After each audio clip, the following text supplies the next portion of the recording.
A day of healing today following yesterday's funeral for Rochester police officer Anthony Mazurkiewicz.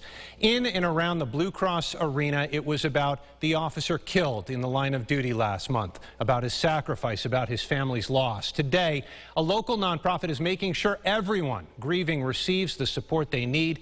Natalie Kutchko joins us now with their efforts. Natalie. Adam, Genesee Valley C.O.P.S, standing for Concerns of Police Survivors, is made up of volunteers who have suffered the loss of a loved one or colleague in law enforcement. Today, we sat down with the group's executive director, a friend to Officer Mazurkiewicz for 25 years. For years, Ellen Gernot has remembered those lost in service. A portrait of Rochester police officer Anthony Mazurkiewicz now sits on her desk to be placed on a growing memorial. Shock. It was shock when I first heard it was him.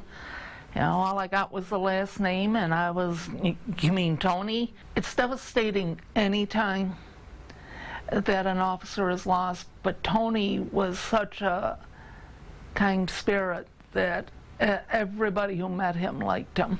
Members of Genesee Valley C.O.P.S have often experienced loss of a relative, friend, or colleague in the line of duty. The nonprofit offers immediate and long-term support for those who may be grieving in more than 24 counties in western New York. Our chapter will be there. It's made up of survivors who have been there, who understand what they're going through. And so they'll be there to help them, and if they need it, help hold them up. The nonprofit holds a candlelight vigil each December to honor fallen officers. Gernot says Mazurkiewicz would routinely volunteer to help out, as she says that's the kind of person he was. This year, she says, will be especially difficult. Tony wanted to be there and wanted to honor other fallen officers, and did a hell of a job doing it. The vigil's always hard. This one's going to be a little harder because this year Tony, he would have still been there helping honor them, and now we're honoring him. And a walk will also be held in Officer Mazurkiewicz's memory this Saturday at the Grease Ridge Mall. It is hosted by the nonprofit Operation Patriot.